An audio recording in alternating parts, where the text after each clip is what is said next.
All right. How about it? This is it. We're going to get started. Let me go do a quick share screen, and then we'll bring it up for the prologue. Before the show even starts, we've got a prologue tonight. So, 3-minute prologue starting right now. This is a test kitchen more than anything else. It's our first ever virtual Kevin Geeks Out show. We're going to experiment. We're going to try things out. We're going to create something new and wild, kind of like pizza flavored Doritos. And I think this show is sort of like pizza flavored Doritos in that it's not the live event, but it's got that flavor and it's got a different texture, but it's a close approximation. If you can't get pizza, you can get pizza supreme Doritos. I think another way tonight's show is like pizza flavored Doritos. If you consume it for 2 hours straight, you will get diarrhea. So we're not doing the standard 2.5 hour epic show. We're boiling it down to a mere 70, 75, maybe 80 minutes because we added a Q&A to each of the presentations. So this show will be about 80 minutes long. Some other ways we've got similarities and differences. One thing, I haven't had a haircut in 5 months. So normally I'd be on stage, you wouldn't really see it. Now I'm up in your grill with my forehead and my hair. And let me just explain what I'm going for is like an F. Scott Fitzgerald, cool retro coif. But I think ultimately it's a little more like Rene Abonjoie in Police Academy 5, Operation Miami Beach. So I apologize in advance for my hair. Some other things you should know for you this evening. You should use the chat box. That's what it's there for. You can jump on the chat box right now. Give me a shout. Let me know where you're watching from, because we're all over the country, and we're all over the world. Another thing you can do is make a donation. Tonight's show is free, but we are encouraging people to help us raise money for two great organizations: the Equal Justice Initiative, based in Montgomery, Alabama. They're doing a lot of great legal work for people who are incarcerated without a fair trial. And then Black Lives Matter. We feel like these are two great organizations we want to get behind. They're very of the moment. And then if you can in Facebook put a link up where people can make a tip or a donation. If not, you can Venmo me and I'll pass it on. If I were you, I'd rather give it directly to the organization, but I'm sure you'll do the right thing and figure something out, or use the Facebook link if there is one. The third thing you can do, go full screen. You'll want to see this in as big a screen as possible because there's going to be a lot of small things in each and every PowerPoint you won't want to miss out. I'm just going to walk you through. I never do a table of contents, but we're going to do it because it's a special show. The prologue is going to lead us into the start of the show. So you are here, okay? And then we'll have Amanda come up, who's going to do a great presentation with a Q&A afterwards. Little host bit by me. We're going to hear from Emily, who will also have a Q&A after her segment. Host bit by me, and then we'll bring up the final guest of the night is going to be Susan, who's got a presentation, also followed by a Q&A. So get your questions ready in the chat box. And at the very end of the night, we've got your audience vote. This is so important. We want to practice your voting now. And you've got two great movies to choose from. There's a 1976 classic made-for-TV movie, and then a 2012 cult movie that hasn't found its audience yet. So all that might change tonight, but either one of them is great. So no matter what you choose, you're in for a terrific thing. We're going to get going right now. Oh, and then breakout rooms at the end. We're going to have our post-show after party in breakout rooms, and we can discuss some of the videos we've seen tonight. Are you ready? Somebody in the chat just said yes. If I can't see the chat, I will just say whatever I need the chat to say. Oh, somebody said, why don't you get started with the show? What a great idea. Hi, Lisa. Normally, this is it. The show is starting now. Normally, I'd be standing in front of a mostly full house at the Alamo Draft House or the Nighthawk Cinema or any number of places we've taken the show on the road. And I would feed off of the energy of the room. My background is live comedy, so I'm used to, getting self-esteem from the involuntary exhalations of the people sitting in front of me. That's where my ego is. I can't do that tonight, so that means you're off the hook. You don't have to do any polite laughter, okay? You can just sit back and enjoy the show, chat as you see fit. But as for me, the danger is that I'm just sitting in front of a computer in my house. I'm going to be checked out. So how do I remedy this? Well, the old saying is, it is impossible to not be in the present moment if you drink pickle juice. So I thought, for the sake of the show, I'll give this a shot. Oh, I'm ready. I'm in the present moment. Let's get on with the show. Welcome to Kevin Geeks Out. If you've never seen it before, it's a video variety show where different people come up. We pick a subgenre or a topic, and everybody does a deep dive. And some of our past shows have been about aliens, rip-off cinema, shock rock, and of course, mad science. One of the things you'll notice is that you might say that some of these are bad movies, but I like to try to expand our consciousness with how we engage with art, that it doesn't have to be about bad or good. It's like Reese's peanut butter cups. There's no wrong way to enjoy it. I just want you to enjoy the media however you see fit, whether it's nostalgically, ironically, or sometimes sincerely. I've had very sincere experiences where I've been moved to tears watching a bad movie, or even some of the TV movies I've seen. So the other thing, if you've been to a show, you've heard me say this before, is that it's like this quote from The Lion, the Witch, and the Wardrobe. I was reading it with my kids, and this totally rang the gong for the Kevin Geeks Out consciousness. It says, when the children go to Narnia, they see Aslan for the first time. People who have not been in Narnia sometimes think that a thing cannot be good and terrible at the same time. I've never been to Narnia, but let me tell you, I've seen the ABC Family original movie, Pop Rocks, so I know something can be good and terrible at the same time, okay? And that brings us to tonight's subject, made-for-TV movies.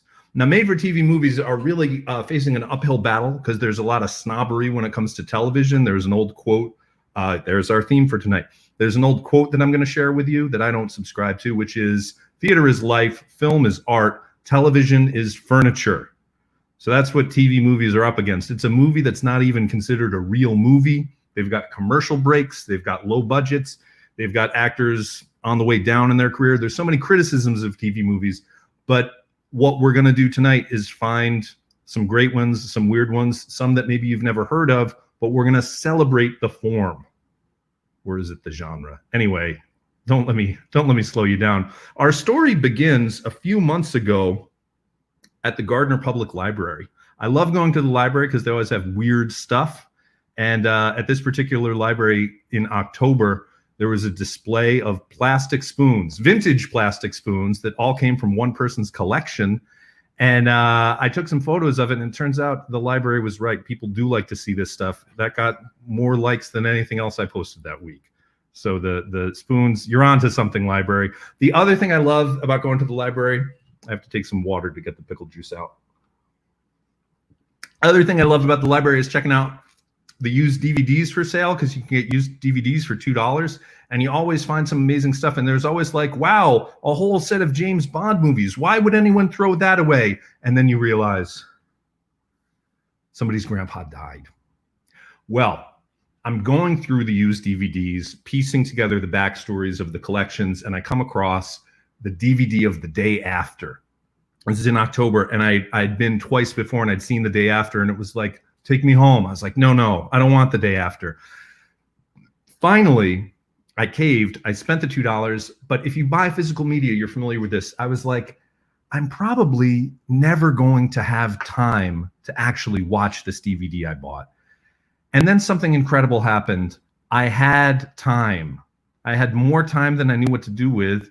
And I was rummaging through my closet looking for a different DVD. And I was like, oh, The Day After, right. I'm supposed to watch this. And when I watched it, something really remarkable happened.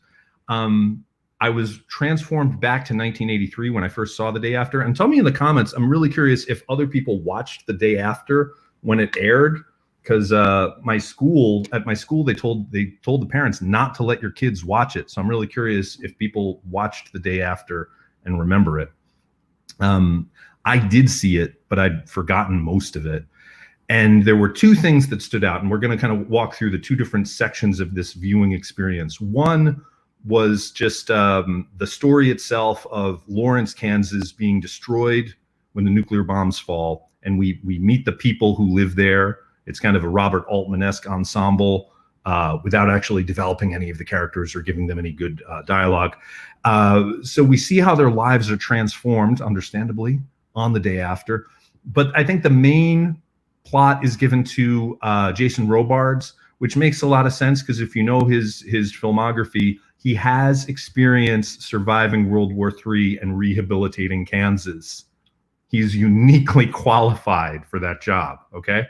So I'm watching the day after, and it just is this incredibly powerful kind of trauma nostalgia, like a trauma nostalgia for a simpler time, but it mirrored the current situation, which is the whole world is worried about the same thing. And that felt good in a weird way, even though it felt terrible. And if you look at the images on the screen, I think it's not about the characters or the dialogue. It's about the power of these images. Like Jacob Riis wrote the book, How the Other Half Lives. And it was a powerful expose about how poor people were living. So if you just don't even pay attention to the movie, but just take in some of these visuals that were put on network television in 1983, they're horrifying, they're powerful. You don't need the dialogue, you don't need the cheesy music. You just drink it in with your eyeballs, and you have this experience of people being terrified all at once. 100 million people all watching these things at the same time, having a similar experience. That looks like something out of The Road. That might have inspired the movie The Road. That looks like something out of a George Romero movie. I kind of wish George Romero had directed The Day After. It might have been a little edgier. I know Threads is better, but that's a whole other presentation. The final scene is like a post-apocalyptic nuclear version of the end of The Grapes of Wrath. So that's kind of the note they end on. And I've been talking about it so much. Let's just watch the first clip, Frank. Let's see what it's all about.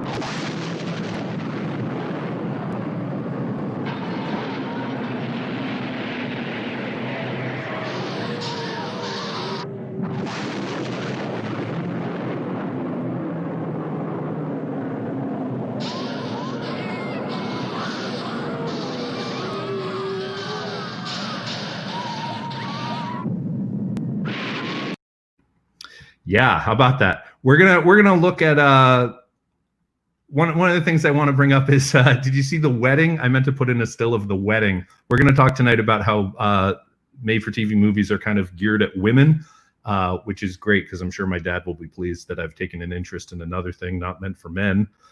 But there's a scene of a bride getting blown apart, and it's like, oh, for the women watching at home, the wedding's ruined. My worst fear. So, excuse me. So the other part of it is the viewing experience that 100 million people watched the day after when it aired. And it's so strange to think about having that kind of a viewing experience when there's binge watching and time-shifted programming and people catching up on shows, that 100 million people all watched it on the same night, November 20th, 1983. Even there were events held like at the Riverside Church in Manhattan. 700 people came together and they all watched it together because they didn't want to watch it alone. And after the movie, they handed out stationery and had people write a letter to a loved one explaining how the movie made you feel. That's incredible. I wish churches would do this more often. I wish they'd done it for other made-for-TV movies like I Married a Centerfold. When the nerd placed a bet with his friends about whether or not he could date a model, how did it make you feel? Write a letter to a friend. All right. After the movie aired on ABC, they had a special program that was an hour and 20 minutes called Viewpoint, where you had Ted Koppel hosting with Henry Kissinger, Robert McNamara, Dr. Elie Wiesel, Carl Sagan, and William F. Buckley, of course. And it was a town hall style debate where people were able to talk about how they felt after watching a made-for-TV movie. And then there was a big political discussion about it, and it shaped policy in America. It's amazing.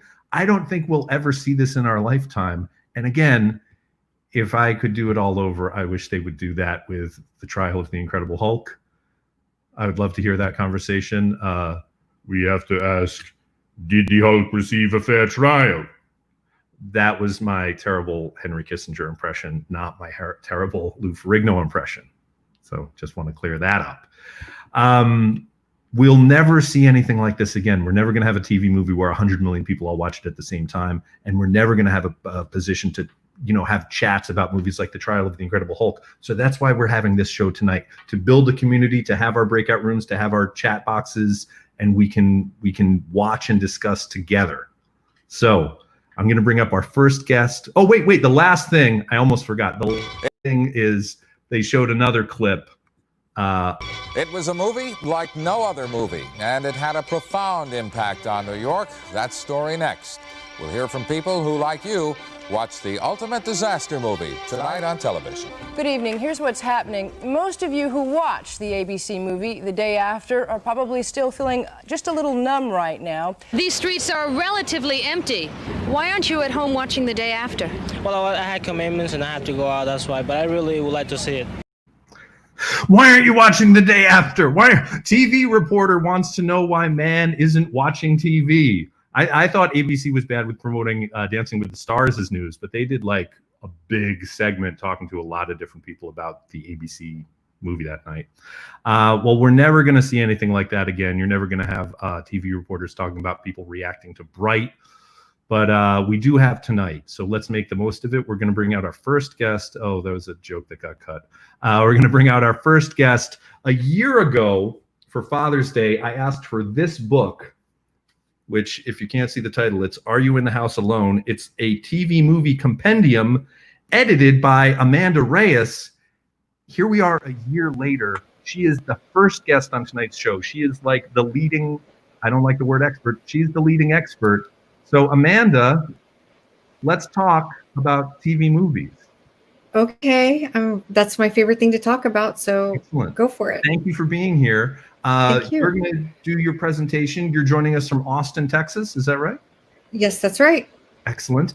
And after your share, we're going to have a little Q&A. So if people have questions, share them with us. And if nobody has questions, I have plenty I want to talk to you about. So take it away, Amanda. Thanks for coming. Okay, sure. I'm not quite ready. Okay, here we go. Hopefully everybody can hear me. So just to reiterate, again, my name's Amanda. I'm an historian, and I'm also like the world's biggest made-for-TV movie fan. So I'm super happy to be here. I'm going to give you a really quick and dirty overview of the very, very earliest days of the TV movies into the 70s. What I like to do is throw out a lot of information. I talk really fast. If you've ever heard my podcasts or my commentaries or my presentations, it's going to go, go, go. So if you have any questions, you can contact me. I'll have a contact information on the last slide. Also, you can ask me questions here in the little chat. But let's get started. So the first made-for-TV movie was called See How They Run. It came out in 1964. It starred William Forsythe, and it was about 3 kids on the run after they saw their father killed by a hitman. So why did the TV movie come to be? Well, it was actually just a pure business decision on the part of the networks, here being CBS, where it premiered.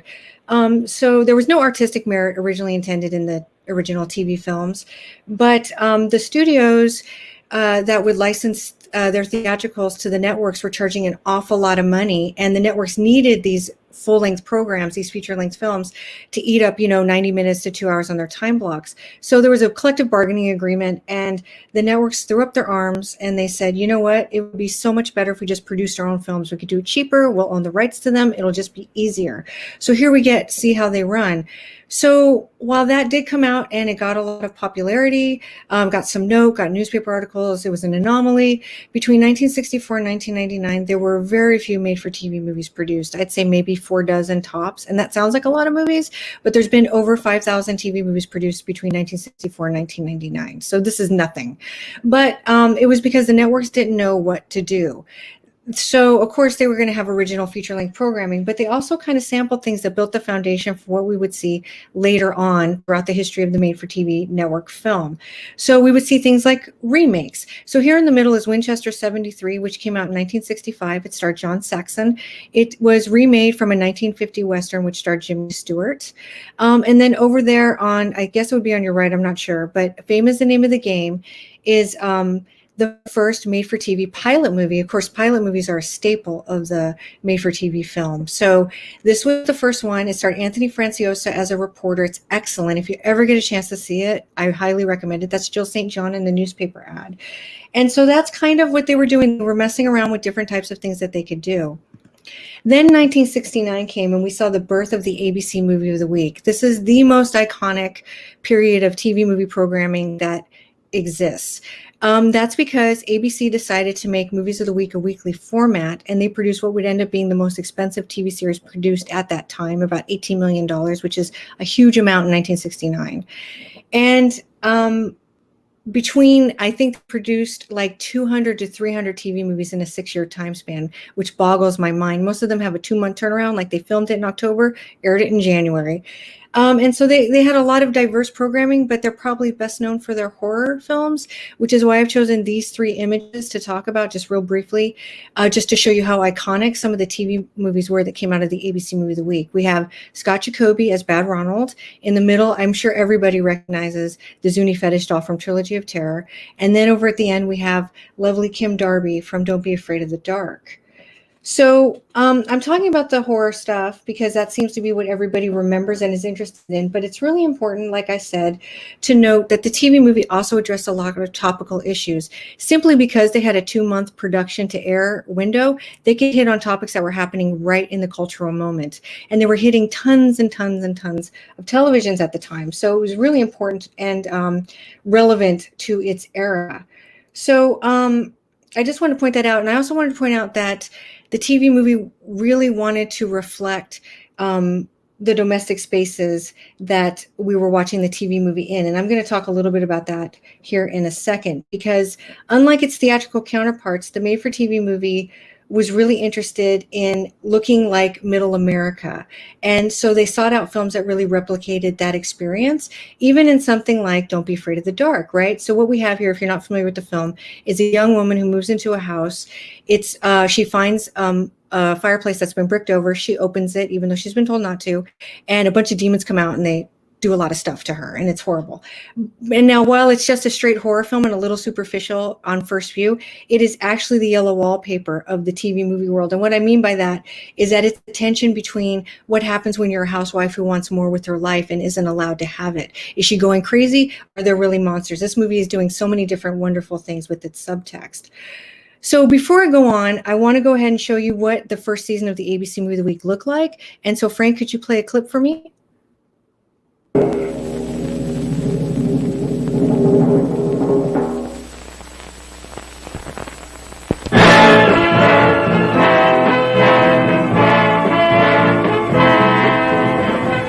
Movie of the Week. Each week, a motion picture made especially for the Movie of the Week. Motorcycle, now that is high class, ain't it? Pop, it's my work. We're over the hill now. The man ain't spooked, he's dead. Your timing's lousy. So's your offer. And I'm on a case and I haven't got a client. He didn't get to me. You did. We're blind, but we're not helpless.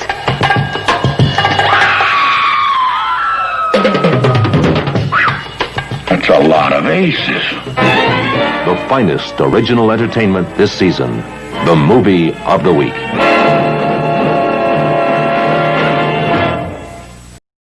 Okay, so I wanted to briefly mention in the last slide, and I forgot, that the first ABC Movie of the Week was Seven in Darkness, which is that clip you saw with Milton Berle and the people talking about being blind. It was about a bunch of blind people stuck on a mountaintop after a plane crash who are blind, and they have to find their way off, and it's fantastic, and Milton Berle's an asshole in it, and you need to see it. So anyway, you could tell just by that little promo clip that the programming was really diverse, but it had a lot of the things that I talked about that happened in the 60s. The Over the Hill Gang is a Western. We saw some images from that. They had a pilot TV movie, The Pigeon, which was the clips with Ricardo Montalban and Sammy Davis Jr. I think The Monk, which had George Maharis and Janet Leigh, was also a pilot. And we had original programming, of course, like Seven in Darkness. So just real quickly, I want to talk about who was watching the made-for-TV movie. So let's talk about demographics, because this is really important to me. Ever since the inception of TV until today, the most highly sought-after demographic is women aged 18 to 49.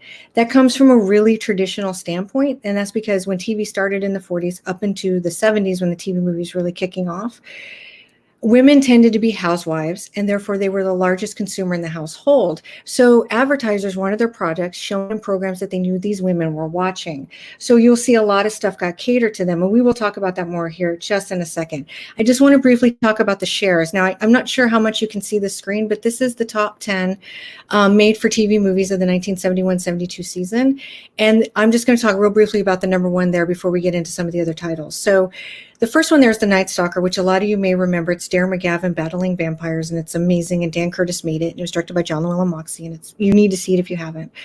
But so, like, to understand the ratings, it's a little difficult because the number that says rating over there at the end is a math equation, and I don't fully understand it. But if you look at the share, which says 48, that basically means, or roughly, it's not quite 48, but it means essentially 48% of homes with televisions were watching The Night Stalker on the night it originally aired. So when Kevin was talking about the day after and 100 million people, I mean, that's a large number, but we're talking 60, 70 million people easily watching Darren McGavin battling a vampire. And it was the number one movie of the year. And it was fantastic. And we should all praise it for what it was. So because women were the most sought after demo, at this time, and largely housewives. Again, just to reiterate, the TV movie was often concerned with the private life of characters as opposed to the public life. So the best way and the easiest and quickest way for me to explain this to you is to use two films that came out a year apart, Carrie and the TV movie The Spell. So both movies are essentially the same film. They're both about teenage girls with unharnessed telekinetic powers, and they're kind of unsure with what to do with them.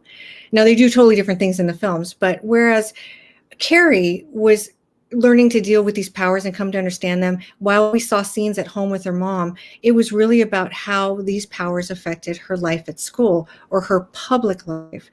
Whereas in The Spell, where Rita has the same kind of issues, it's actually dealing with how these unharnessed powers are affecting her life at home or her private life. And so just to reiterate, the TV movie really wanted to take hold of domestic spaces and domestic issues. And so it's important to remember that as we go into this. I think I'm in the next slide. So if you notice on the slide with the ratings, you will have seen the top two TV movies were very male-centric, right? We had The Night Stalker, which has one woman in it, I think. And then, of course, the greatest bromance that ever existed, which is Brian's Song. So how are these movies speaking to women? Well, let's look at some of the other movies that hit the top 10 that season. We have Mr. and Mrs. Bojo Jones, which was about a young couple dealing with a pregnancy. We had A Taste of Evil, which is a fantastic thriller starring Barbara Stanwyck and Barbara Parkins.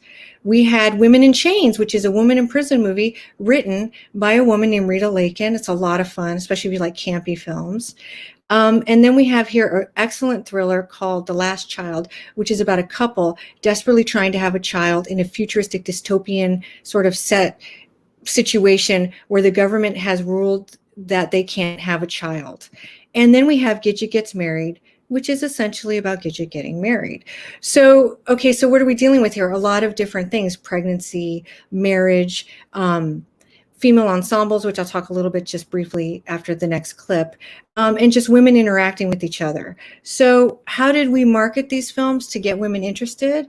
Well, let me show you a clip. Frank, can you show the next clip?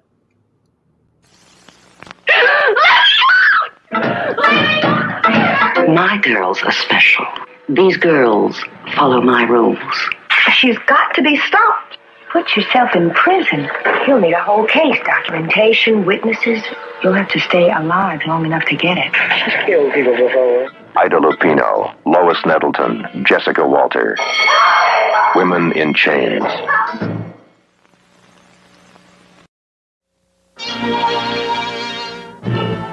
Nancy, my husband has disappeared. I am not going to find him through ESP. Find the parallel lines. Help me. Help me! Shelley Winters, Stop pretending that you don't know who she is.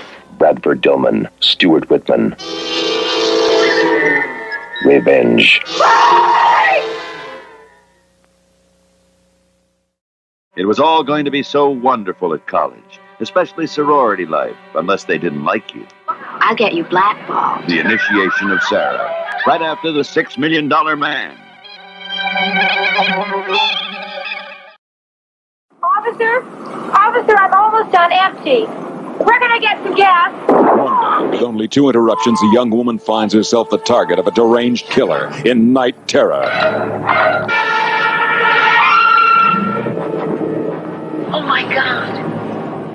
Someone is trying to kill me, Kim. He shot a police officer. I saw the whole thing. And the nightmare begins as Valerie Harper stars in Night Terror, Monday at 8 on Channel 5. Do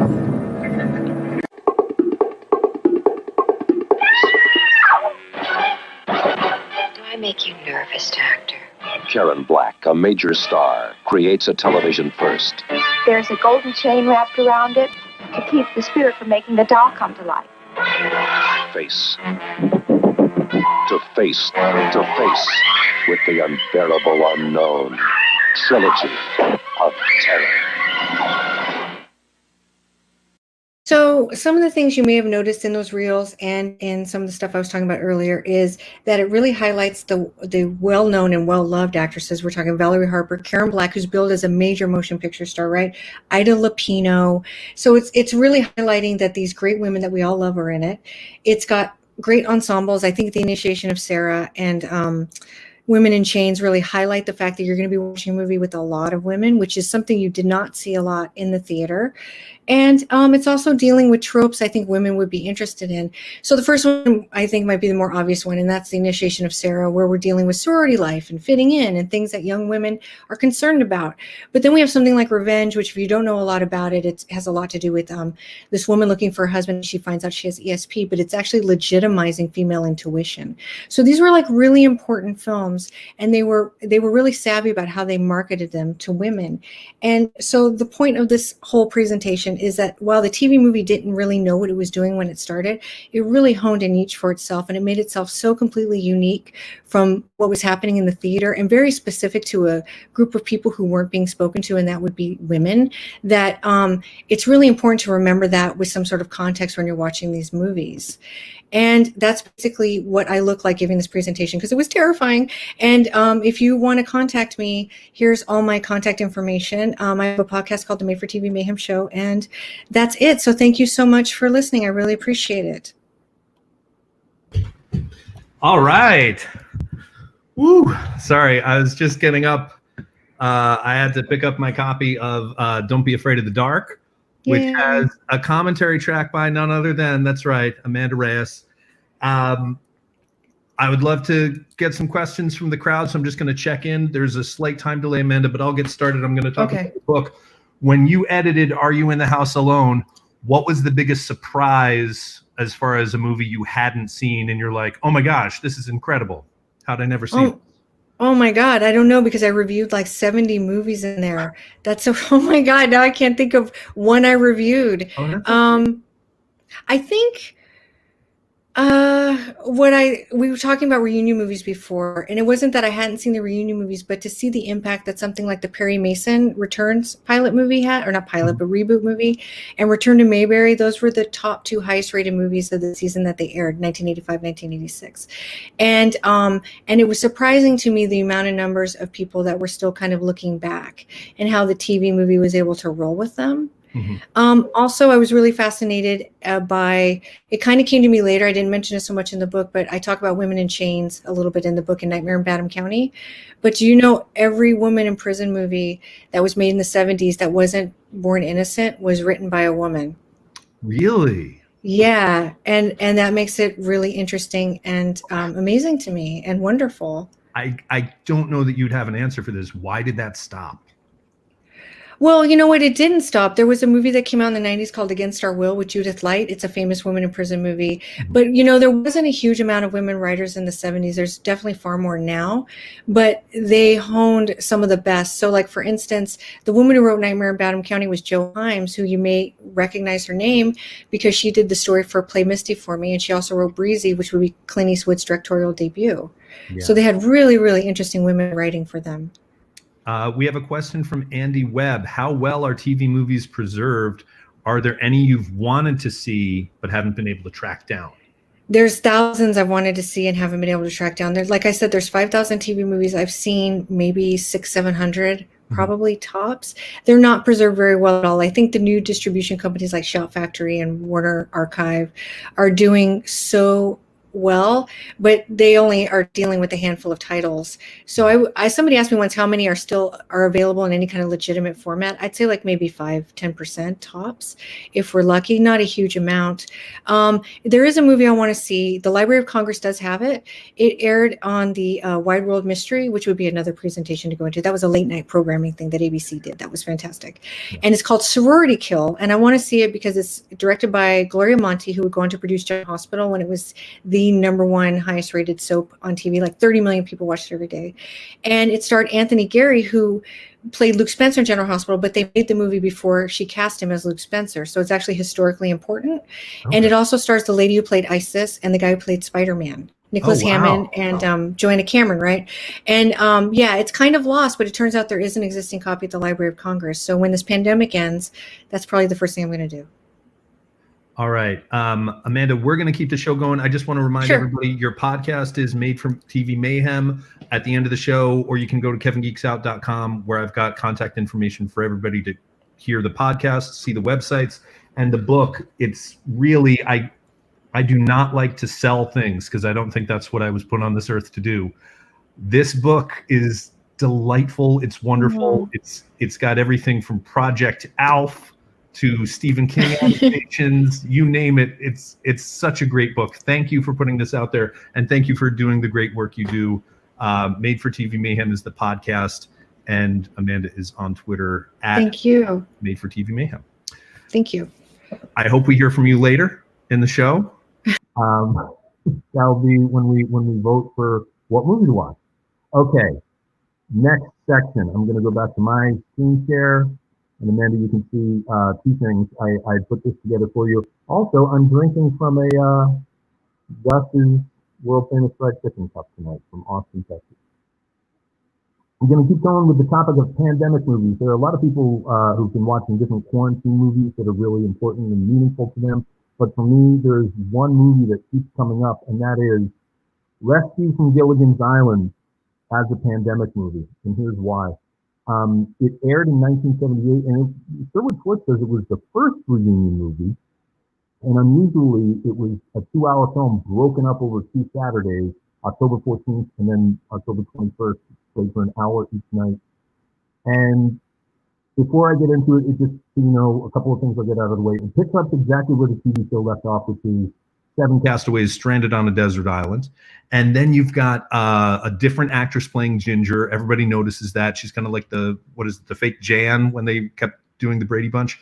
And then the other thing that really stands out, oh my God, Bob Denver got old.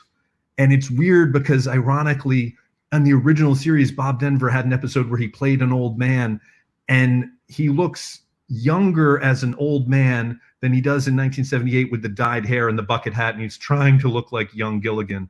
I did the math, I did the research, and ironically, Bob Denver was born in 1935, which means when he made Rescue from Gilligan's Island, he's 2 years younger than I am today. So the joke's on me. All right, let's get on with the movie. Rescue from Gilligan's Island is finally the payoff. There was no final episode. The show got canceled before they could do a big finish. So this answered the question, whatever happened to the castaways? Well, Gilligan finds a piece of metal. They turn it into a barometer. The professor makes a startling discovery, which I'm going to share with you now in this clip. Actually, this tidal wave may be our way off the island and back to civilization. What is your idea, Professor? To lash all our huts together.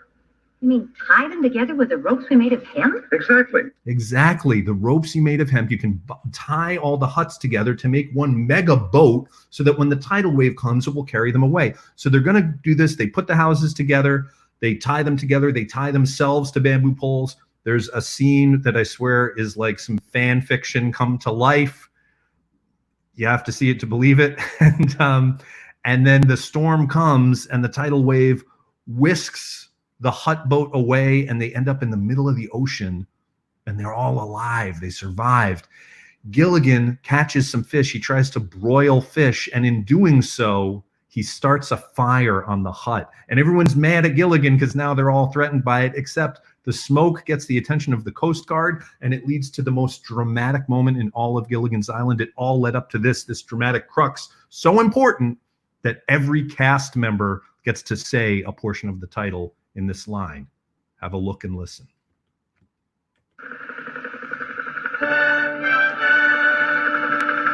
Can't believe it. After 15 years, we're finally rescued.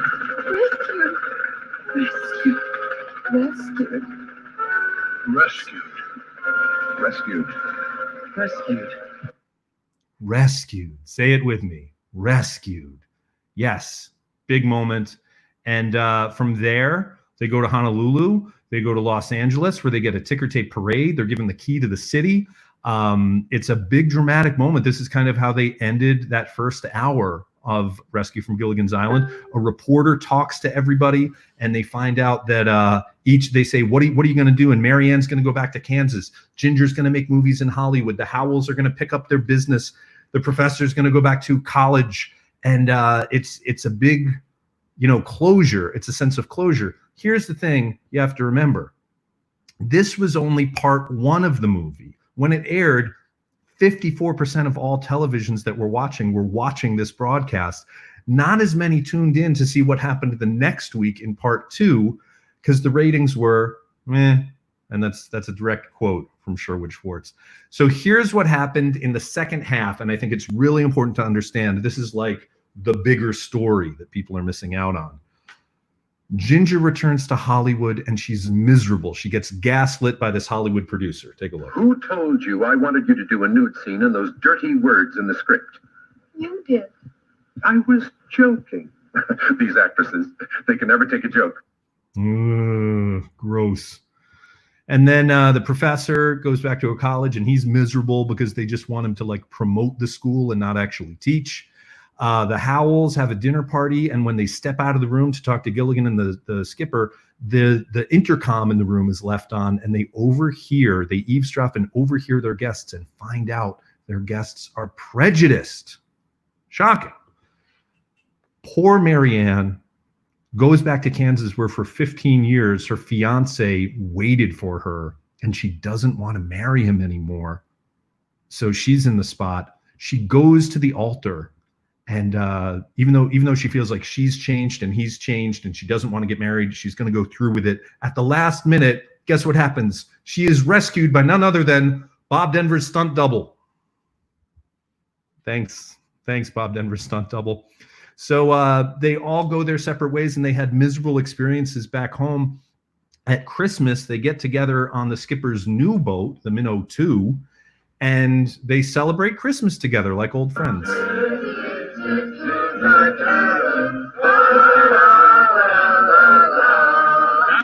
Yay. And then next time somebody says Die Hard is a Christmas movie, I'm going to be like, Rescue from Gilligan's Island is a Christmas movie. And then Mrs. Howell and the professor reflect on what they've learned. Ever since we've been back, I've learned a lot about civilization. And I've learned a lot about who our friends really are. Yes, judging by our various experiences, we've had lessons in lust, greed, envy, sloth, anger, gluttony, and pride. Heavy stuff for a Gilligan's Island reunion movie. They end the movie where Gilligan says, now that we have a new boat, we owe you a 3-hour cruise. You're not going to believe what happens. They go out, they hit a storm. You can imagine what happens next. The tiny ship was tossed. And the next thing we see, they are shipwrecked on a deserted island. Not just any deserted island, the original island they started from. Thus ends Rescue from Gilligan's Island. I get chills. It's very Planet of the Apes. Big twist ending. You were home all along.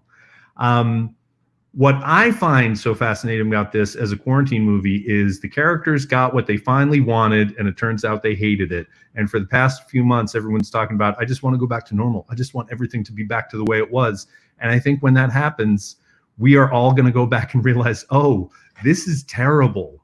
This thing that we wanted, much like the Castaways, was not all it's cracked up to be.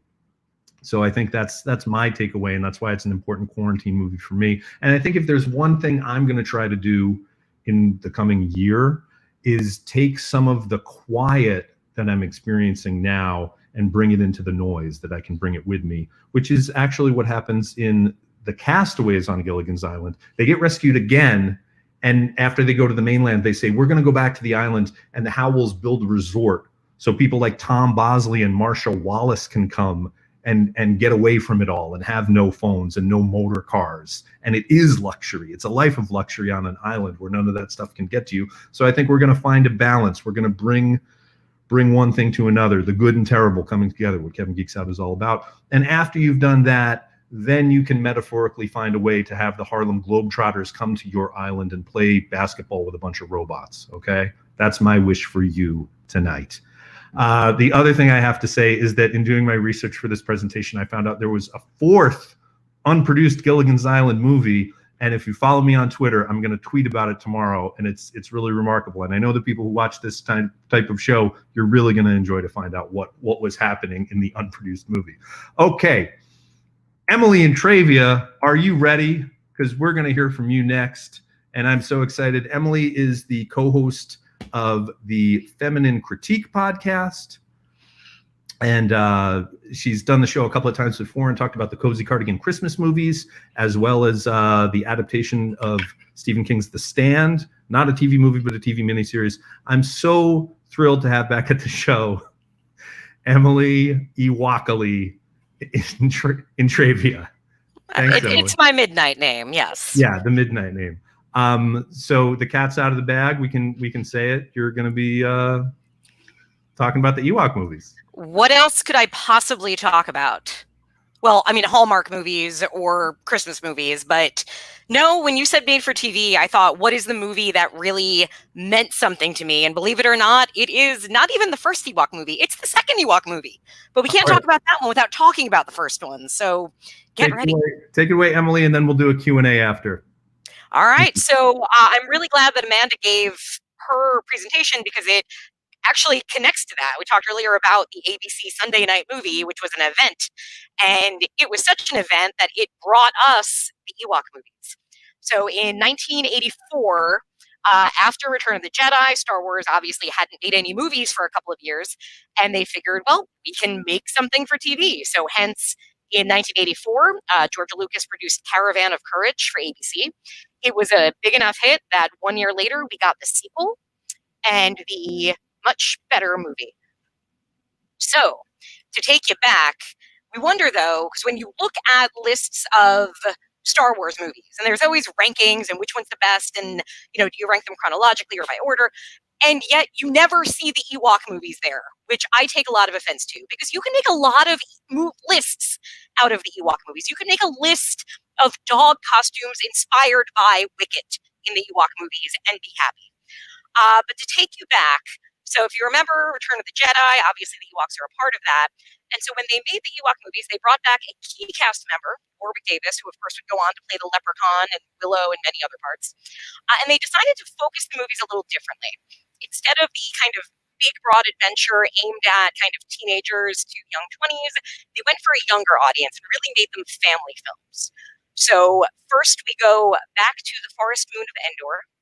And to remember how it fits into Jedi, this is where the final battle happens. And the plan all along was that it was going to be a planet or a moon of Wookiees. That's really where it was heading. But a key part of what George Lucas wanted to do with Return of the Jedi was kind of show that you didn't need advanced technology to kind of take down an empire, that you could do it through kind of guerrilla warfare. And after, 2 movies of Chewbacca proving to be a really talented and smart pilot, it kind of made Wookiee seem a little bit too advanced for what he wanted to do. So instead, he commissioned the Ewoks as the, characters that we needed at the end of Jedi. And he did want them to be cute, right? They were going to be teddy bears. They were absolutely meant for a younger audience, but he didn't want them to be too cute. And the designers did what they did. That was Wicket. And when Lucas saw them, he kind of rolled his eyes and said, they have a case of the terminal cues. I think he said that in a kind of voice that he didn't approve of it, which might explain why later he would give us Jar Jar, and makes you wonder just how much he probably hates Baby Yoda. But two Jedi, of course, the Ewok design, the terminally cute design is there, big part of the end of the movie. They help take down the evil empire. There's a big party at the end. We get Ghost Yoda celebrating. We get Ghost Dad. It's all a good time, right? We know the music. When we think of the end of Jedi, we think of Ewoks dancing, or at least I do. And as you can imagine, they were popular. They caught on with the exact audience they were meant to catch on. So you had Halloween costumes, you had kids' books. Later, you would have a Saturday morning cartoon. You had some really great toys that were so good that a couple of years later, they were repurposed for Robin Hood, Prince of Thieves. Little known fact. And today it seems normal that you would have all of these offshoots of Star Wars, right? We have now these side movies and side adventures, but this was something pretty new at the time. And when you go into them, so you have to watch both, yes and no. Two movies came out. First was Caravan of Courage, then Battle for Endor, a superior film. Now, Caravan of Courage, kind of big set pieces. You get paper mache spiders. You get a grumpy giant. Battle for Endor is a little bit more fantasy based. So you get like evil jewelry, which is kind of neat. And you get catapulting Ewoks. In both movies, if you really like a lot of scenes of characters walking, you will get that in both movies. It's very Lord of the Rings, and in a lot of ways, it's very Lord of the Rings, both kind of to the books and then kind of anticipating some of the movies, I think. Right on down to one of the big action set pieces of Caravan of Courage. And I want to warn those of you with small children that this might be a little intense. Ah! Oh God! It's coming! Ever so slowly.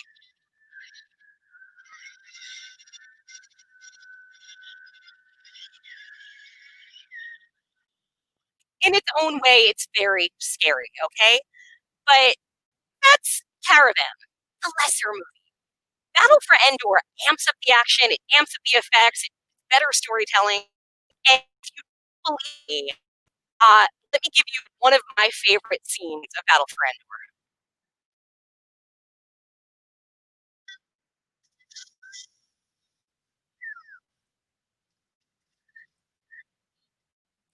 You didn't know you needed them, but catapulting Ewoks make the world so much better.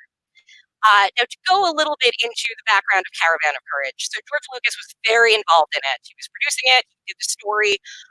He hired John Cordy, who did a lot of other TV movies, so kind of knew what he was doing, but he wasn't necessarily like an artist bringing a lot of vision to it. And Lucas's writing partner is very specific about this. He brought on a man named Bob Carew, who did not have a lot of experience writing, but did have experience being George Lucas's kid's nanny, which fits because the movies are very much meant to be kind of as if you were telling the story of Star Wars to younger kids, the younger audience, right on down to bringing in Burl Ives to do narration. And you're wondering, wait, there's no narration. I've seen 12 Star Wars movies. There's no narrator in them. This might be why they thought they could use one.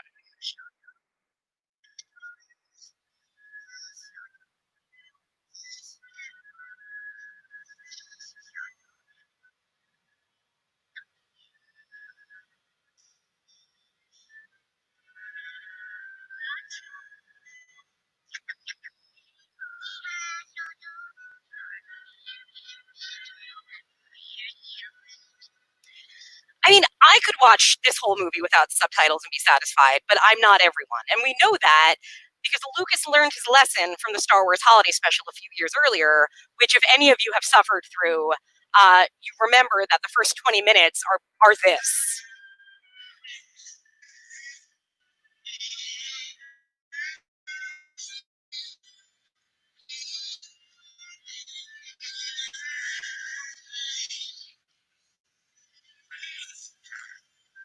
It makes the Ewoks look pretty good, doesn't it? So the story of Caravan of Courage focuses on a young character named Mace, who's a teenager, and you can kind of see what Lucas was going for, right? He's got the Luke Skywalker vibe right down to the bangs, and also the whine and the annoyingness and the kind of just general awful teenager dumb of a character. So Mace is our main hero. He has a younger sister named Sindel, At the beginning of the movie, they are separated from their parents. They befriend the Ewoks, or rather, the Ewoks befriend them. Mace is an asshole to the Ewoks the entire movie, but they like Sindel. She's nice.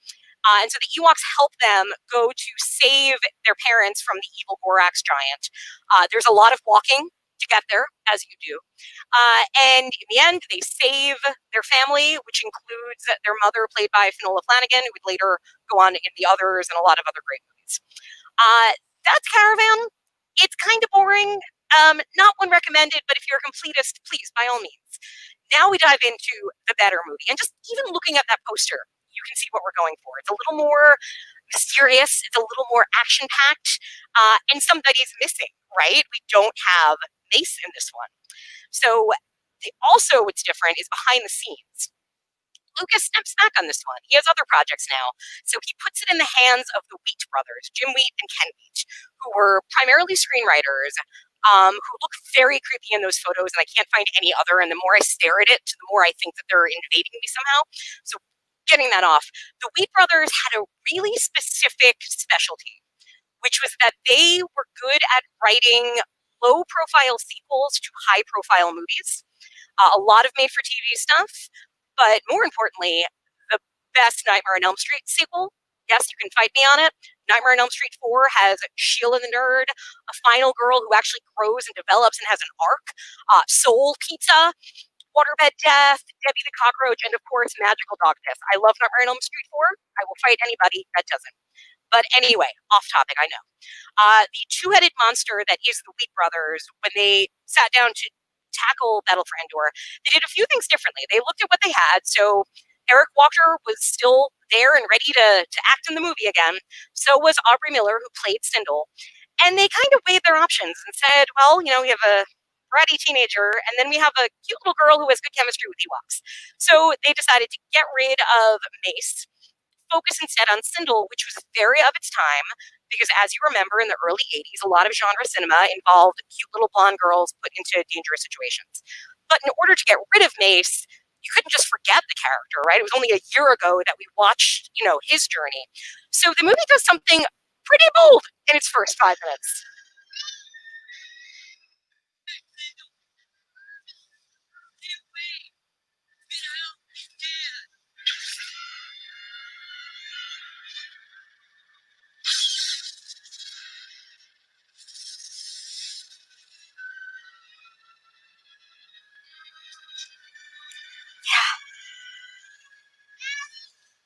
The life watch goes out.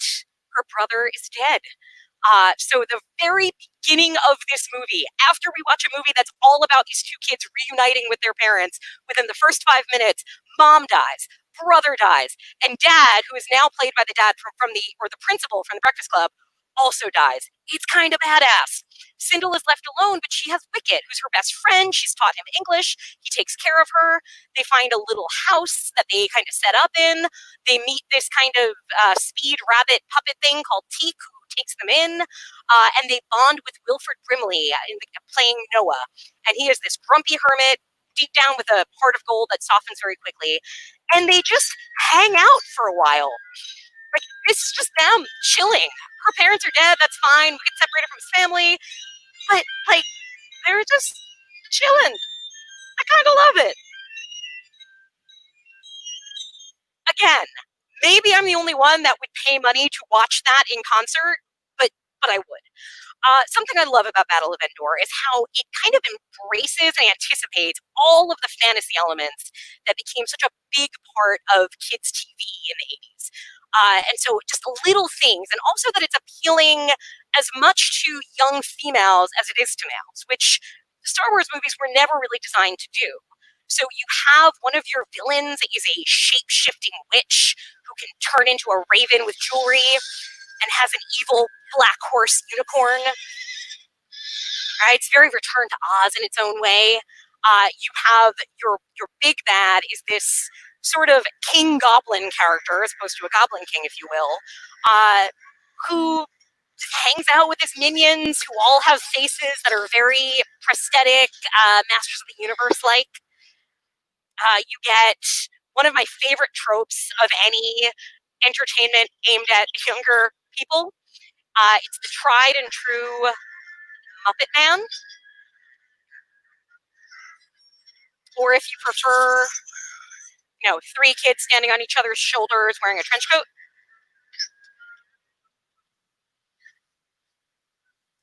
I'm simple, but it always makes me laugh. We get sword fighting, right? And why shouldn't we when it's the big thing? And not just sword fighting. 55-year-old Wilford Brimley sword fighting. Take that, diabetes. So now, if you don't have maybe the childlike whimsy that I do when it comes to these movies, and you kind of choose to go the MST3K route or the drinking game route, you can easily entertain yourself. You can kind of, you know, raise your glass anytime actors interact in front of a matte painting, which happens quite a bit. Or when you spot really strong wooden acting from the children in the movie.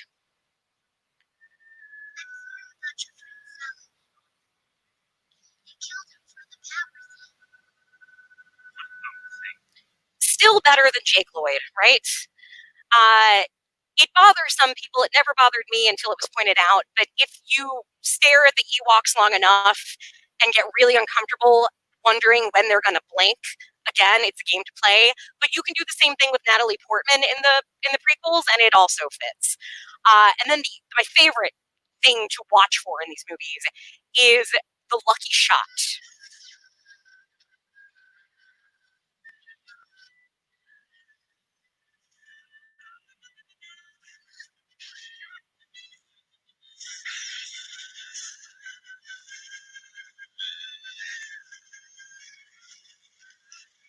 Right? For creatures without much peripheral vision, they have really good aim.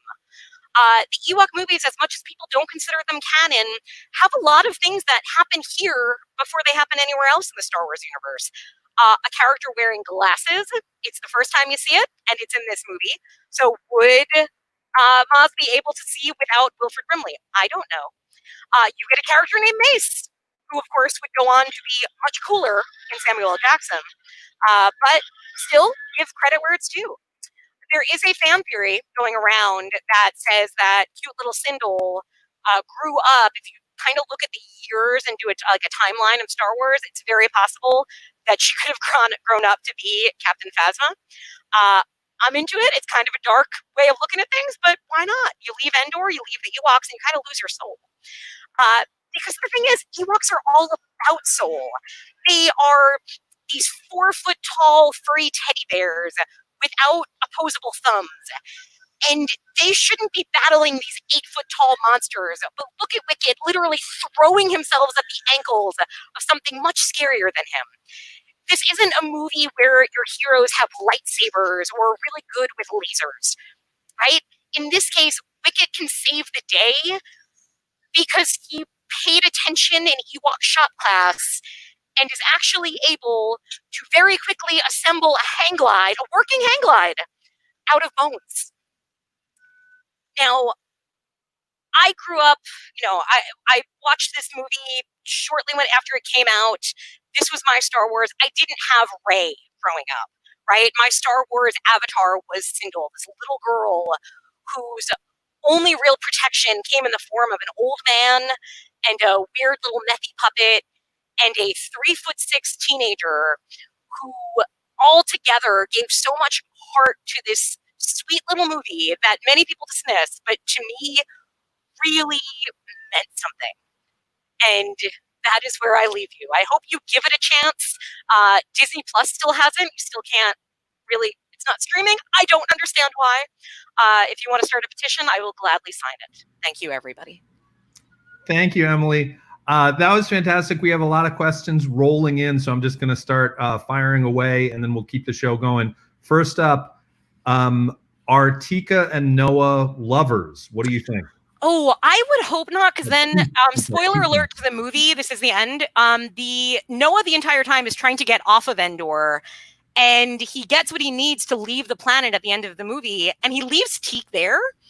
So it's very odd, because it's kind of, they kind of treat it as if it's his pet, but I never thought of it as lovers, but I can totally see it. But then it makes Noah a real asshole.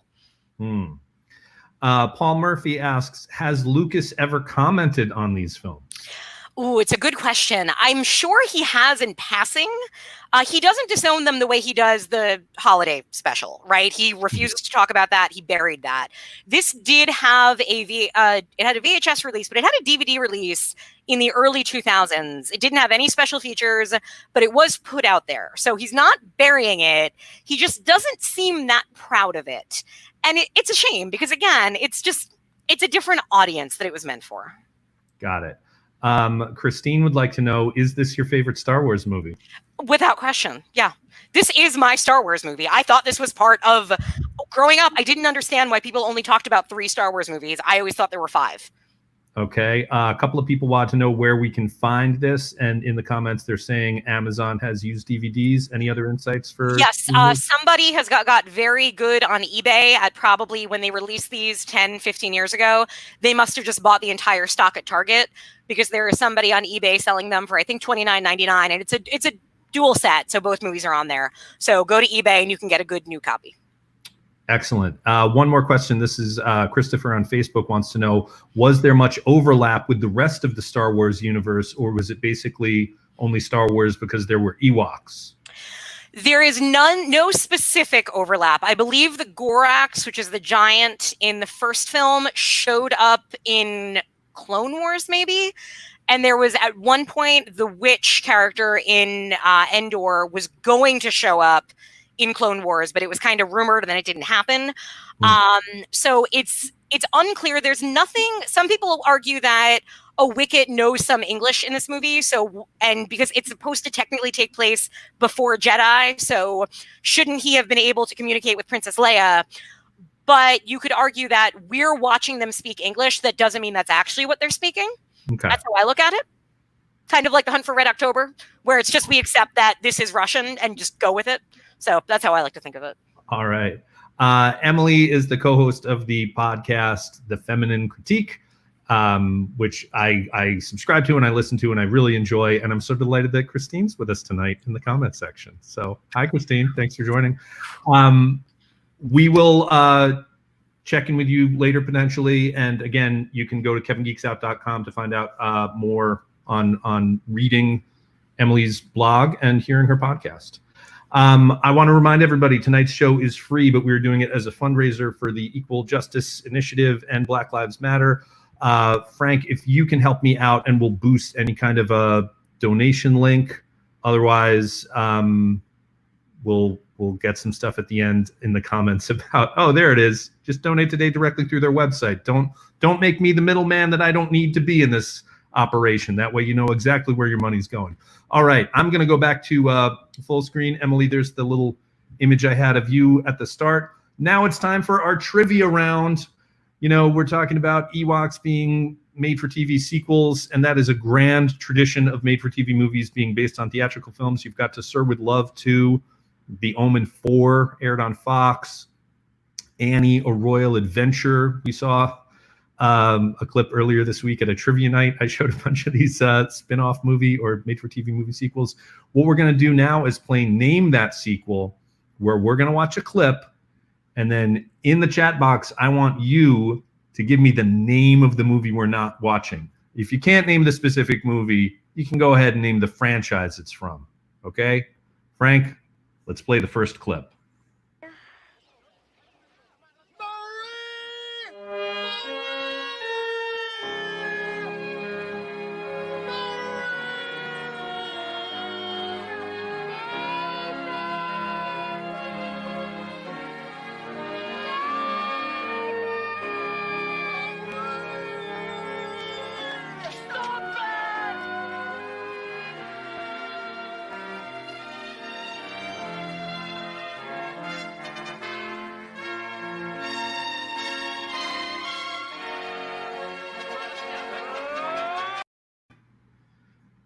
Okay.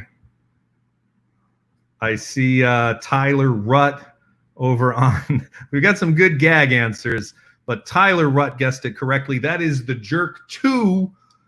Tyler spelled it with the number 2. It's actually T-O-O because this was an era where they were making made-for-TV sequels of theatrical films with 2 T-O-O at the end.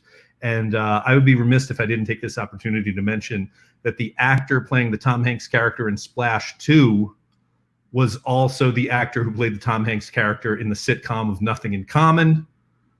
So there's a nice fun fact for the evening.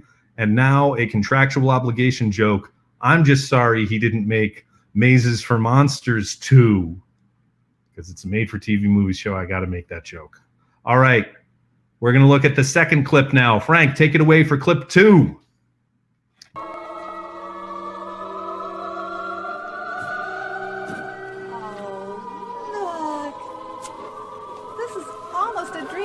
True. Look at everything they have here. And the pelican? Randy, look at that. Randy, look at these 2 little frogs sitting under the umbrella on the love seat. That is so adorable. No one has as yet fully explained the urge that large numbers of people have to dot their lawn with plastic flamingos or elves squatting under toadstools. Congratulations, Victoria. You were correct. Let me pull up the slide and show you that is Ollie Hopnoodle's Haven of Bliss, made for TV sequel to A Christmas Story. So much better than A Christmas Story 2. So much better than It Runs in the Family. This was a made-for-TV movie that has an unusual production history. It was a co-production between Disney and PBS. So that was kind of hard to find on video for a while. I have no idea if it's on Disney Plus. You'll have to look it up because it's pretty funny. And guess what? In the movie, the father drinks pickle juice, which I'm going to do right now while we watch our third clip. Take it away, Frank. I'm especially sick of breathing air. I can't see. Marvin! Jack, let's get the hell out of here and back to LA we belong. You and me are gonna take this good old boy and get a carload of money on his delivery. That's just something we're not gonna let happen. That's right. Step away from. I don't think I've made myself clear. We are taking him back, dead or alive. Hogwash. Hogwash. All right, there you have it. A couple of people weighed in and they got the correct answer. That is a Midnight Run sequel called Midnight Runaround, one of 3 direct-to-TV sequels starring Shooter McGavin as Jack. All right, I'm going to throw things to our next guest. All this talk about made-for-TV sequels based on theatrical films leads us to our next guest, who is going to dive right in there. Susan Tekla-Kriglinska is the host of the Shining 237 podcast and the Rosemary's Baby 666 podcast. Yes, Rosemary's Baby 666. I'm a little more than halfway through the movie, doing it in little chunks, satanic chunks. Yes. Consecutively as we go along. So. For all the talk people ever say about Kevin Geeks Out doing deep dives, nobody does the research and the deep dives like Susan. Your episodes interviewing people about The Shining have been amazing. And I'm still catching up on some of the Rosemary's Babies episode, but the work you do, the last episode I heard, there was cut downs of multiple hour audiobooks by people tangentially related to Rosemary's Babies. So yeah. What you're doing is fantastic. Anything we should know before you start your presentation? No, I just want to thank Joe Dater for helping with me get a pristine copy of this, because it's not, you'll notice the copies that are floating around, you can barely make out the faces. So I was so happy to have that. And also we had talked about this a little bit on my podcast. So I want to thank Gina Radcliffe, who's a regular on your show, and our pal Megan Dooley on the West Coast, because they kind of workshopped this with me. So, shout out to them. All right. Thanks everybody for your support. And now here's Susan with her Rosemary's Baby. Now you're not going to see my face for this, but just know I'm going to be lip syncing this entire thing. So let's get it. On October 29th, 1976, if you were alive and being raised by television, there's no question that in the evening, instead of watching your usual Sanford and Son, Sonny and Cher, Rockford Files, or Quincy M.E., you turned to ABC because you needed to watch this bit of television history. The Paul Lynde Halloween Special, which included these amazing people. And as much as we love Florence Henderson, she's kind of awful here. That old black magic that you keep so well. And the television debut of Kiss, performing no less than 3 songs. If you survived the entire hour without turning off your TV, and I know you did, you were fully prepped for the purported Halloween fun that was scheduled to follow. The ABC Friday night movie, Look What's Happened to Rosemary's Baby. Now, in the roster of made-for-TV movies, this is surely a contender for worst title ever, even among other ABC made-for-TV movies like The Feminist and the Fuzz, Smile Jenny, You're Dead, Having Babies 2, and even Pray for the Wildcats. First of all, TV movie titles, don't tell us what to do. And don't confuse us so that we continually call you Whatever Happened to Rosemary's Baby, as I always do. But the title problem is even worse than that, which is where we will land by the end of this presentation. This movie is, of course, the film sequel to the 1968 Roman Polanski movie, Rosemary's Baby, which was based on the book by Ira Levin. The movie was a gigantic hit, so I suppose a sequel was inevitable. It should be mentioned that Ira Levin wrote a novel, Son of Rosemary, as a sequel to his own book, but that was not written until 1997. So Levin's sequel has absolutely nothing to do with this movie, which is probably a good thing since that book includes an incestuous attraction between Rosemary and her full-grown son, and the fact that everything in the original story and the book sequel did not actually ever take place because it was all a dream. That's right, just like in Newhart and Dallas, none of it actually happened, which is, I suppose, why nobody's bothered to make a film of that book. Look What's Happened was directed by Sam Osteen, who was not only the amazing editor for Polanski's Rosemary's Baby, but was editor for Who's Afraid of Virginia Woolf, Cool Hand Luke, The Graduate, and Chinatown. He also directed Sparkle, The Best Little Girl in the World, and Queen of the Stardust Ballroom, all of which were critically acclaimed.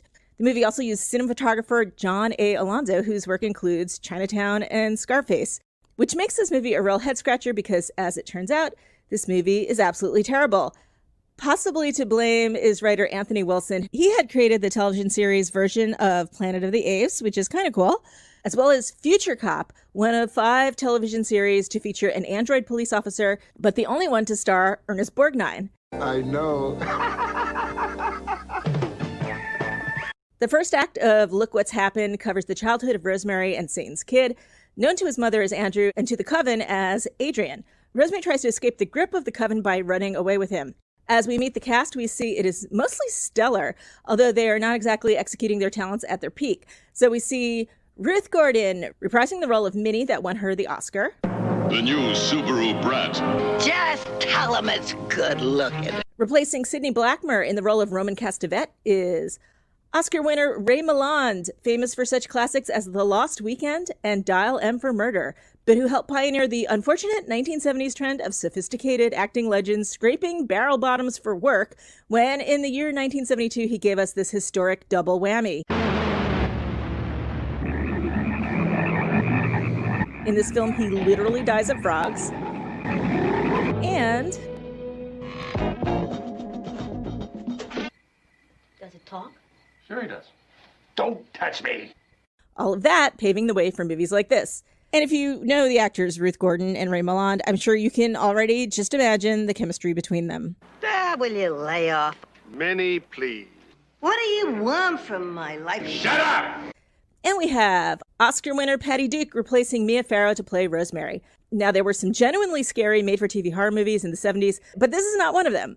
But don't blame Patty Duke for that. She does her darndest to try to convince you that what you're watching on your TV screen is, in fact, horrifyingly scary. Oh, my God! No!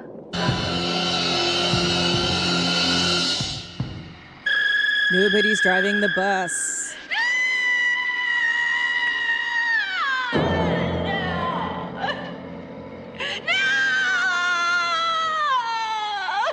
We never learn what happens to her on that bus. It just drives off and she's never seen again. It could still be out there driving for all we know. The film isn't called Look What's Happened to Rosemary, so who are we to complain? This movie offers a glimpse of how Adrian was raised by the coven. We see black eggs for Easter.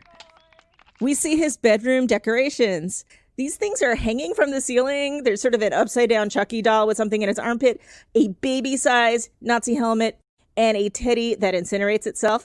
And there's a wonderful shot of Adrian's childhood bedroom where we can see Nazi flags. And on the bedpost, a Hugo Man of 1,000 Faces doll. Yes, the scariest fucking doll ever made in the history of dolls. Of course, this movie would have been a few notches scarier if the filmmakers had made better use of the Hugo doll and the mini Nazi helmet. In the first part of this movie is our long-lost Tina Louise. There she is, playing a hooker named Margene, who raises Adrian under the influence of the coven. Louise had been great in Stepford Wives, based on the book by R. Levin, just a couple years back. And replacing John Cassavetes as Guy Woodhouse, we have George Maharis and his terrible hairpiece. So let's meet adult Adrian, played by Stephen McHatty's pursed lips. He's about to have a birthday, reaching the same age Jesus reached when he, according to this movie, received his powers. And so godparents Minnie and Roman and a gaggle of witchy strangers arrive to perform a ceremony that will somehow make official Adrian's antichristness. Poor Adrian gets drugged twice in this movie. The first drugging is courtesy of Minnie. And here we can see how Ruth Gordon's Oscar-winning performance transfers to the small screen. I love her faces. And I love his little eyebrow lift here. And now that he's nice and drugged up, they perform against his will a ritual so sinister, so cruel and evil that it's hard for us in the year 2020 to wrap our minds around how anyone could write such a heinous act into an ABC Friday night movie script. They turn him into a mime, which seems nonsensical to us now, but back in the 70s, mimes were a thing. Mimes were everywhere. And actually, mimes were even countercultural in rock and roll. You had Shilton Yarnell, Moominchance, the movie Shanks, produced by William Castle, who produced the original Rosemary's Baby. David Bowie, of course, trained by a mime, and that same mime was the one who made Kate Bush, and even Jesus Christ himself dabbled in the 70s. Now, despite a lot of chanting, mime Adrian was somehow able to resist being fully transformed into the true Antichrist. It didn't take. But in his drugged up stupor, is lured by the sounds of rock and roll debauchery taking place in the casino's nightclub. There he battles the forces of darkness on stage in what must surely be film and television's goofiest possession sequence ever.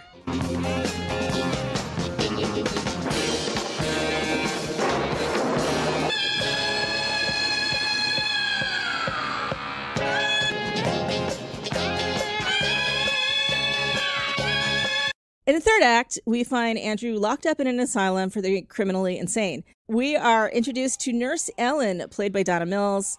This was long before Knots Landing. After some flirting and plot twists, we find that Ellen is Andrew's Guy Woodhouse. She's in with the coven. And she needs to put Andrew through the same ritual as Rosemary so that yet another spawn of Satan can take a crack at being the Antichrist. When it comes to the scene, they decided to parallel the two movies closely enough that I can do a side-by-side edit. You be the judge of which is the better version. Now, monsieur shall have the dessert after all. Mousse au chocolat, or as many calls it, chocolate mouse. What is this? He called it a plaisir d'amour. Mispronounced, of course. Has an undertaste. A chalky undertaste. Curious undertaste. Come on, the old bat slaved all day. Now eat it. You have no idea what I went through once I said I'd take it. We'd like to give you a brief summary. Is Ooh, it's got quite a kick to it.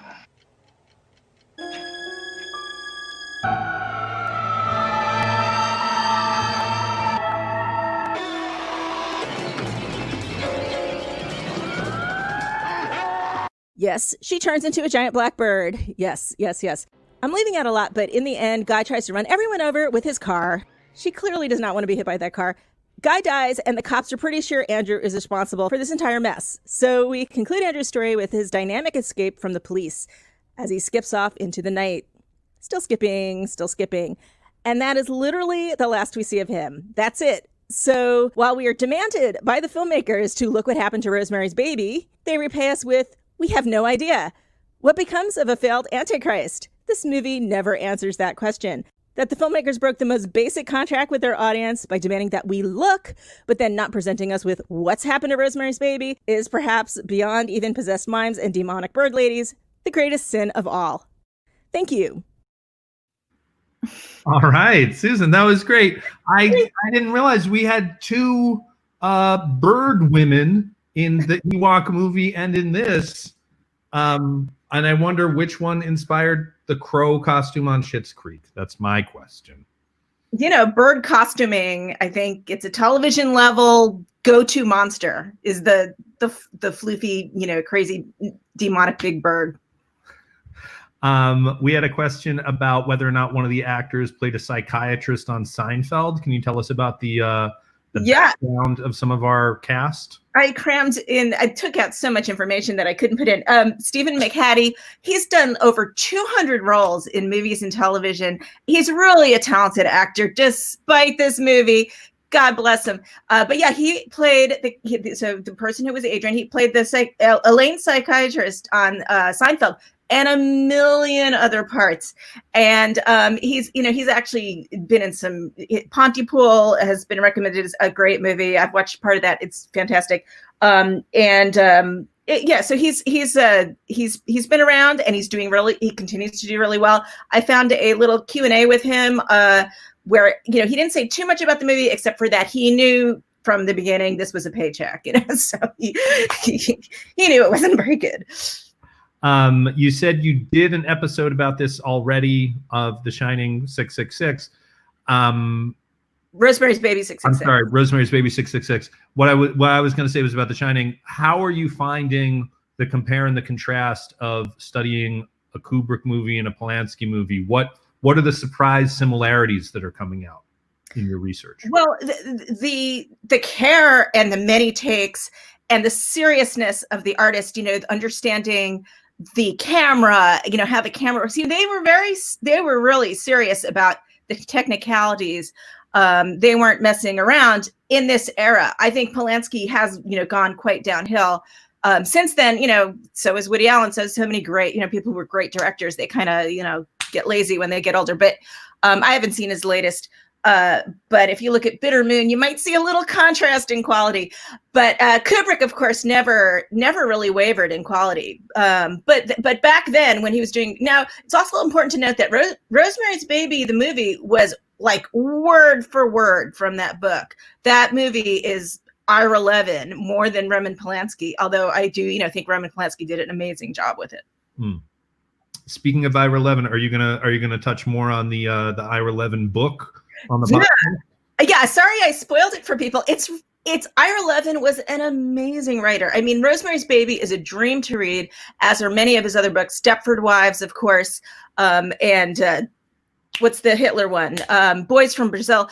But this was later in his career. This is the last thing I think he wrote before he died. It's not his best. You'll see a difference in quality there. May have been something to do with aging. May have been something to do with, hey, why not write a sequel? I'm older. I need some cash. But I do on my show interview his son, actually, and he talked about the writing of the original. I don't think we touched too much on the sequel, but so I'm going to do a whole episode where we definitely look at the sequel, because it's a little bit like a made-for-TV movie in that it's a little bit cheesier. Yeah, it's almost like a made-for back novelization.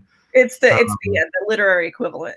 All right. Well, Susan, thank you so much. Again, go to kevingeeksOut.com, and there's a link to Susan's podcast, and you can catch up on some of just the deep rabbit holes you travel down on The Shining 237, as well as finding out about everything going on with Rosemary's Baby 666.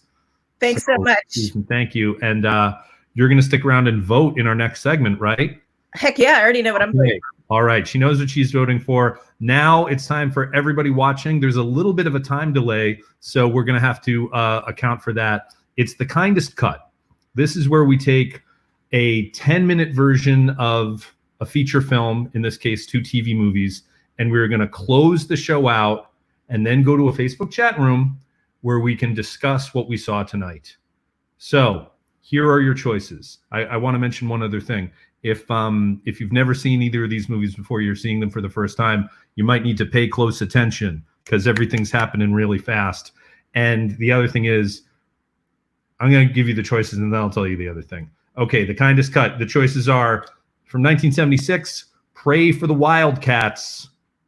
From 2012, Jersey Shore Shark Attack. All right.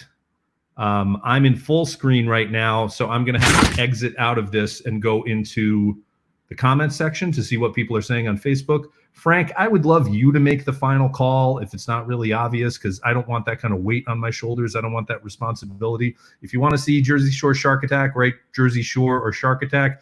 If you want to see Wildcats, write Wildcats. I'm going to start monitoring our comments. It's 1-1 over on Facebook. Wow, this is a close one. Shark Attack and Wildcats. The other thing I'm going to say is that each movie is 10 minutes. So now would be a great time while you're at home to put on a Biore nose strip because it takes 10 minutes to work. All right. It really is looking neck and neck. So Frank called it for Wildcats, and I'm going to say, if I had to choose, here's why we have to go with Pray for the Wildcats. It just came out on DVD, and the woman who did the audio commentary is here with us. So let's go into my full screen for the PowerPoint as we prepare for Pray for the Wildcats. And Amanda and I are going to tell you a little bit about it because Amanda Reyes recorded the audio commentary. I did. I'm sorry. I recorded it with my friend Bill Ackerman, who does the Supporting Characters podcast, and we had a great time doing it because it's one of the best of the best. It's fantastic. And I love Jersey Shore Shark Attack. I'm always telling people you should watch it. I don't think anyone's ever taken me up on that recommendation. As far as like the heyday of what you're talking about in the book with the book covers 1964 to 1999. This is really part of that ABC movie heyday.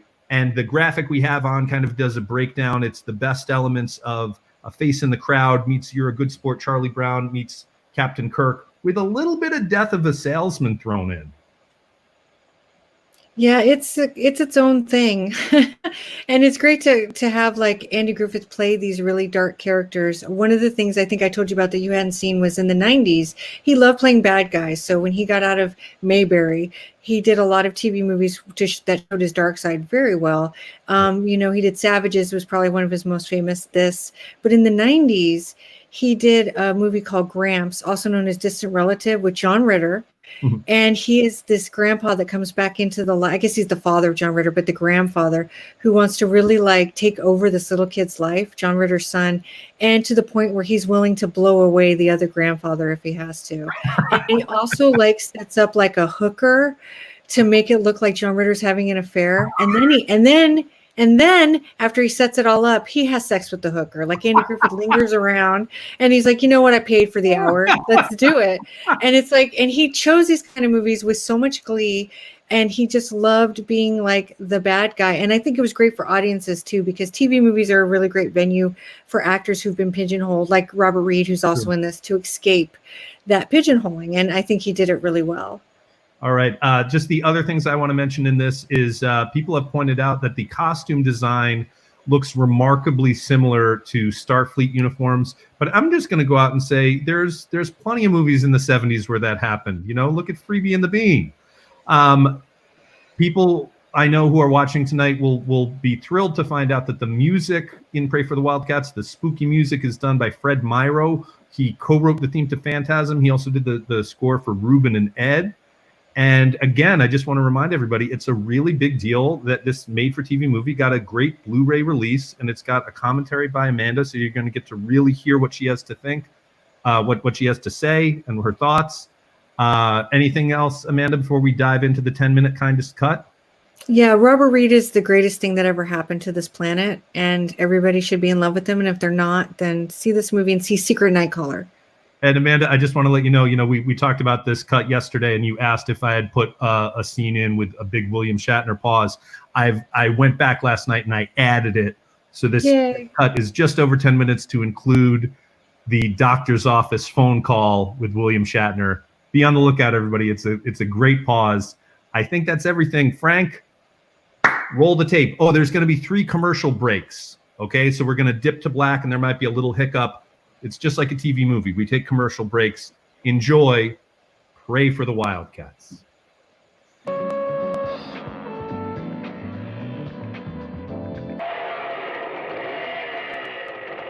You don't have to try to keep up.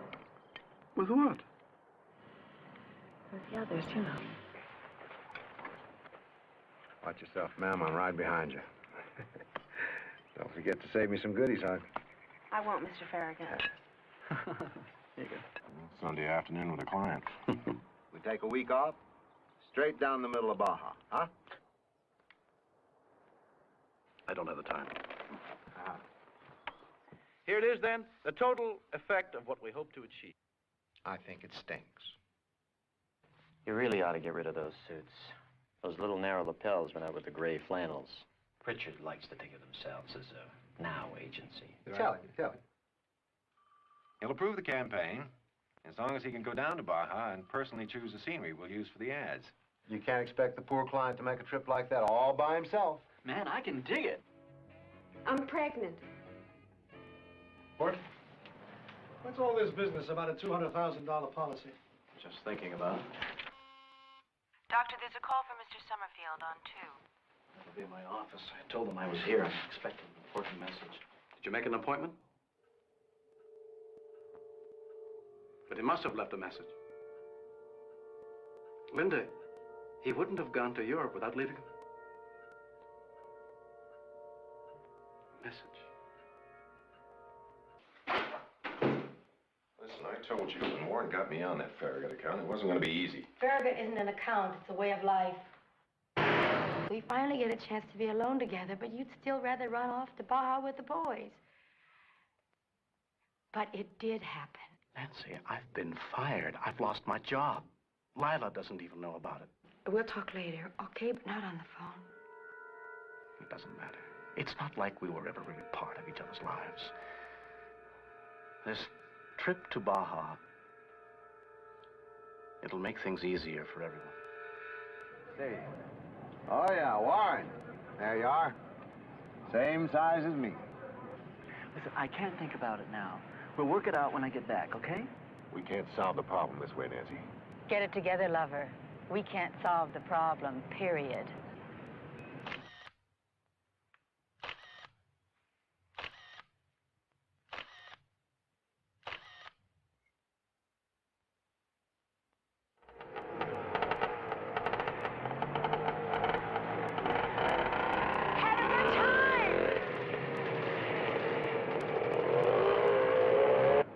Pray for the Wildcats.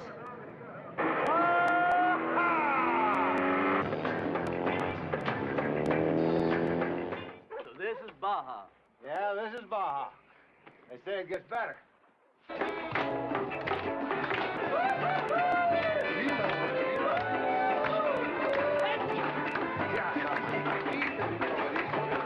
we are. Let go of her. Hey! You think I can't handle you, you freak? Come on. Wait a minute. Come on. Let's go.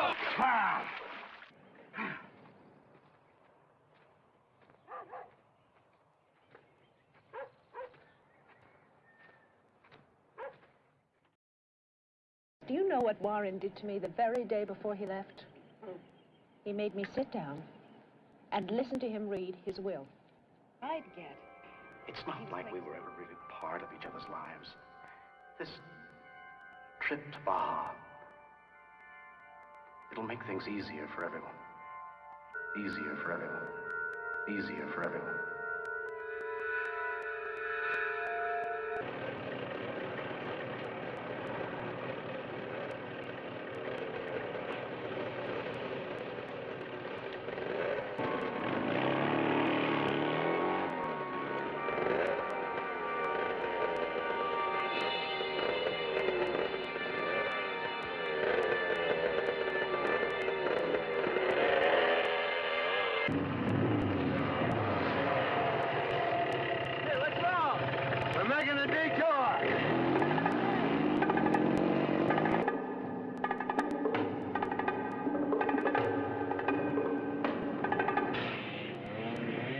I bet you and your girl are having a mighty good time off by yourselves this way. Yeah, we are. Looks like you could use a little help, though. No, thanks. We're okay. Maybe you could give me something back. How's that?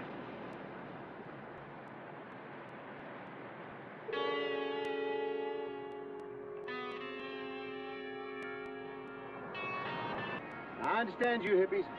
That's because I'm a kind of a hippie myself. I'm a hippie with money. Come on, hippie. Let's go. Come on. Come on. Come on. Hey, Sam, come on. Get away from me, lousy freak.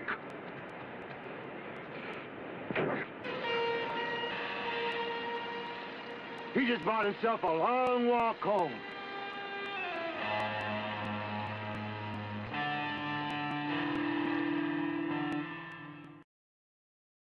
Worried about you. We got lost. We got lost. I mean, it doesn't matter anyway, does it?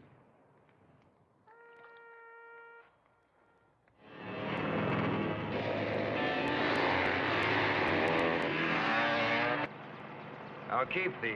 Excuse me, Captain. They told us we had to turn in those permits back at the border. I'll keep them until they're verified, senor. A formality. Palmos Bonitas is beyond the next hill. Just a simple yes or no. You want me to keep it? He just bought himself a long walk home. We're investigating an accident. Americanos. A young man and woman. This morning we found the man about 5 kilometers from his camp. He was dead. Exhaustion, exposure, heat of the sun. Hard to say. What about the girl? She was found crawling in the hills. Snake bite in her leg. She's still alive now, but who can be sure? I think those two were stoned out on drugs. Most hippies usually are. Perhaps that could explain the radiator. Radiator? Yes, it was open with a hatchet, like somebody wanted to kill it. Sounds like they're dropping acid to me. That doesn't make sense, Terry. You ever been on acid? You lied, didn't you? When you and Farragut took off together, you went over to the kid's camp. What are we gonna do? Either he tells the captain, or we do. Lila, I'm having a thing with Warren. I'm having Of course, a I'll have thing to completely with Warren. redo the carpeting. Yes, I know. I've known for some time, Nancy. You've known and you've let it go on. He has gone down to Baja to kill himself.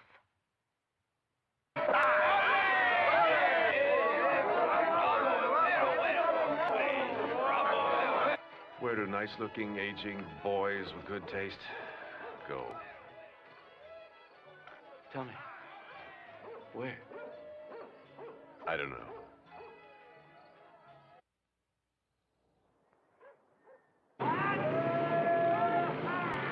It's over, Warren. The girl died last night. What do you mean it's over?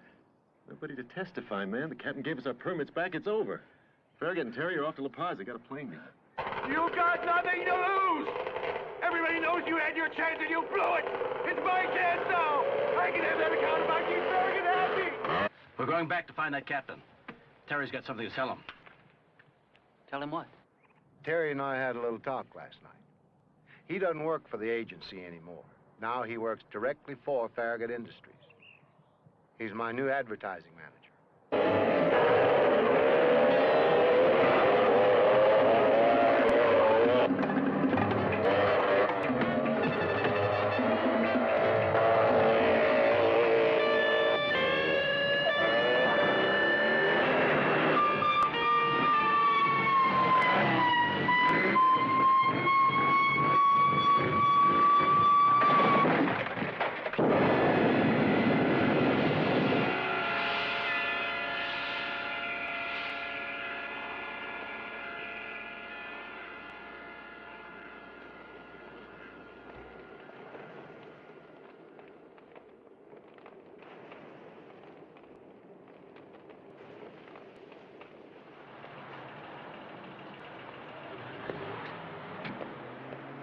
You still want a separate vacation? No. I want a divorce. I don't think you'll have to leave the agency now if you don't want to. I know. The Sam Farraguts of the world, that's what I'm talking about. And they're all yours, old buddy. And God help you. The baby? If you want to keep it, okay. There isn't any baby. Not anymore.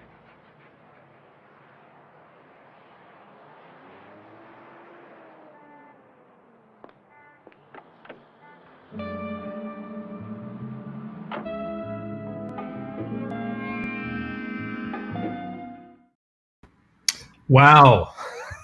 That's a downer note to end this otherwise wonderful movie, with Marjo Gortner finding out she took care of the baby. I'm just going to go full screen for a second. I want to share a couple more things before we go to our breakout rooms, which you can get to by going to the Kevin Geeks Out Facebook page. Again, the Blu-ray is available with a fantastic commentary track by Amanda Reyes. And then another day, I will walk you through the great Jersey Shore Shark Attack, a movie that I really do love. And you can donate to our charities by going directly to the Equal Justice Initiative or the Black Lives Matter website. We would love it if you made a donation, just because that was kind of the point of making tonight's show feel like it had a little bit more meaning, a little more oomph to it. Capture this screen right now, and you can follow everybody on Twitter. There's Amanda, there's Emily, there's Susan, there's me, and then Frank. Big round of applause, virtual round of applause for Frank for setting up the live stream for us and making sure everything played real smoothly. He's donating his time and energy and professionalism, and it made us all look great. So thank you for doing this, Frank. Thank you to all of our presenters. And now is the time where we're going to go to the Facebook chat with Henry Kissinger and Carl Sagan to talk about Pray for the Wildcats and Ewok movies. So I'll see you over there. Good night, everybody. Ah!